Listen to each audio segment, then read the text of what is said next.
Now we need to find the value of x, right? Now yeah, it's not that much difficult one, this one. Now you should understand here. Now this x will be equal to this, because why? Now b and c from same two place, b and c from same two place go to circumference like this, and then from same 2 point go to here, right? Like this way, b and c. So this angle must be equal to this angle, because same sector angle, right? Same segment, sorry, same segment angle. C and B, from C and B go to like this way, D, and then from C and B go to A. Now B and A in circumference. So what this x will be equal to this same segment angle. Try to understand this way and this way. Okay, now that's why I can write here as x. Then you know what these two they given equal, no?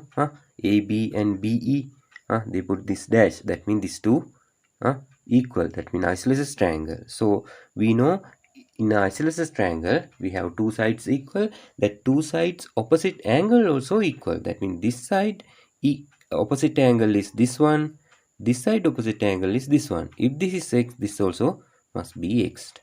Okay, now you can write what the x plus 70, x plus 70 will be equal to 180. Interior angle of a triangle, add up to 180. So now you can do what the here 2x plus 70 equal 180.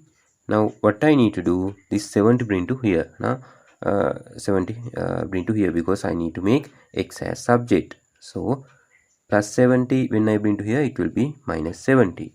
So here 110, 180 minus 70, 110. So here 2x, both sides divide by 2. So 2 cut here.